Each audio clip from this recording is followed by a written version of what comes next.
A unique stat for the fact all the Wizards starters made at least 1 3. Again, 3 of them had 3 or more threes. Follow those numbers. By the way, off the bench, Bub Carrington knocked down 2. And let's give a shout out to Malachi Branham for making the 3 off the bench, 1 for 1. And Will Riley, early in this game, Will Riley knocked down both of the threes that he took. So shout out to you, Will Riley, helping the team get a lot of 3-ball action falling again. 17 for 39, that's 44%. Find me a coach in this world that doesn't like guys shooting like that, Jason. Hey, if they continue to knock it down with confidence, the biggest thing is confidence. Yeah. You take it, you're going to go out there and shoot it with rhythm, within the flow of the offense. We showed one bad by Alex Sarr, but that was just kind of a bad, disruptive offensive play. But hey, he shot it with confidence and it goes down. Now, offensively, you want to try and have some rhythm. The best thing to do is get a defensive stop. You're running out in transition. You find a good, quick 3. That is a great shot to take if you're on the offense. I like punish the defense or the offense for letting you have the ball back. I like that. Right now, let's go to Coach Keefe. He's at the post-game podium. Let's listen to see what he has to say. I thought this game was really about, I like that you asked a defensive question. This was a defensive win. 15 steals, 10 blocks. I think that hasn't been done since 1987. 42 disruptions, which is what we count as like steals, blocks, deflections, offensive fouls committed. Our activity, we went small there at the end of the third.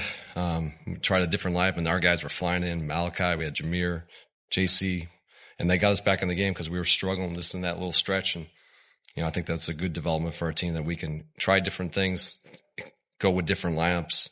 Went small, the activity brought up, and then we finished the game. Like you said, the last couple of possessions, and obviously it was a great stop by Jameer at the end. That's why he's here. That's what he's capable of. But we won the game because of our defense. I think it's fair to call it maybe a chippier game than average. Did you like seeing that kind of fire and intensity of your guys being more physical and more active vocally to the other team? I think that's what we've been doing here lately.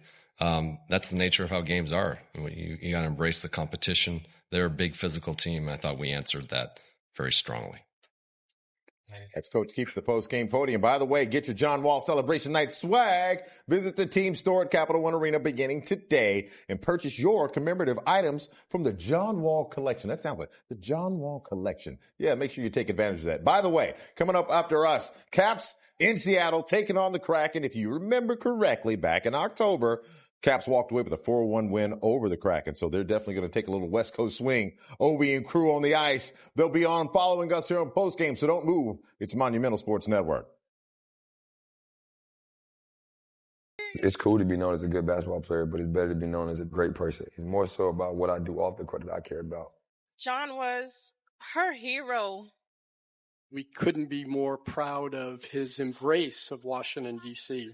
John Wall continues to show why he is one of the very best we have in our game. I know how much I love DC and how much they love me. It's bigger than basketball.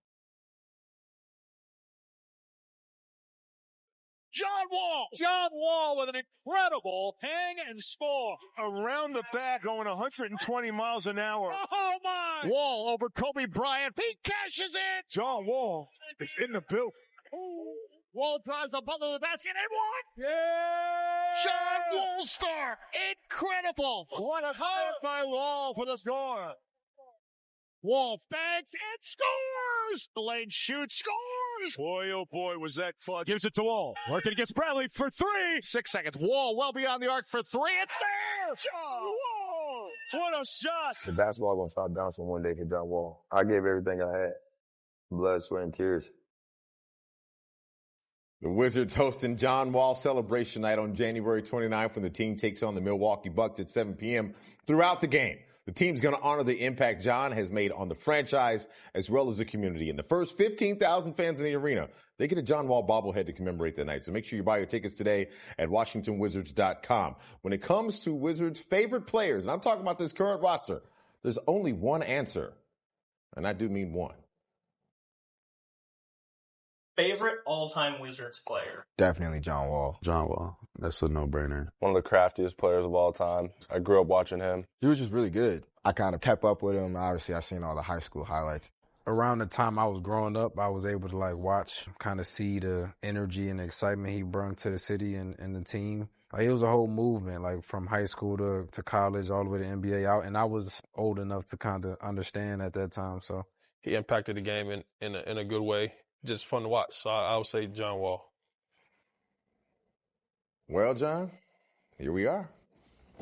You thought we were going to talk about the Bucks game? I don't care.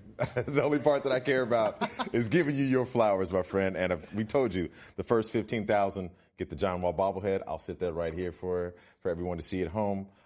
Standing on the stanchion. On the stand, This bro. is my house right here. Brad said in the post-game interview, Did you jump on the table? You stood on the table? You stood on the table? I'm Yeah, like, you stood on yeah. the table. Yeah, for sure I did. I'm gonna put you on the spot, and I don't want to be overly emotional, but I will ask you this. What are you most looking forward to about Thursday? What does it mean to you? I think it's just a real moment. To still be in that moment. I think anybody that dream of playing basketball on the highest level, to get to be in a city like D.C., to become a franchise guy, it's so much burden put on your back at 19 years old. You don't know what to expect. You're trying to figure out what the NBA is all about. I came here with no kids, no tattoos, nothing going on, just trying to figure out, do I really belong? Can I be the guy that they drafted to do that? And with a lot of great teammates, a lot of great coaching staff, they allowed me to be who I wanted to be and to get to the level I wanted to. But most important, just the love for the fans. Yeah. The fans. Without them, none of this is possible. And most importantly, I've always say this, and people always ask why.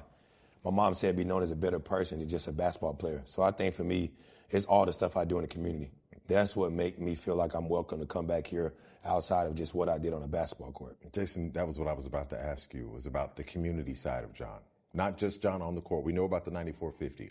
But who was he, from your perspective, the time you spent with him, about what he did outside or beyond the buzzer? The man who was always giving back to the community. You see charity events from backpack stuff or giving away turkeys or Christmas presents during Christmas time.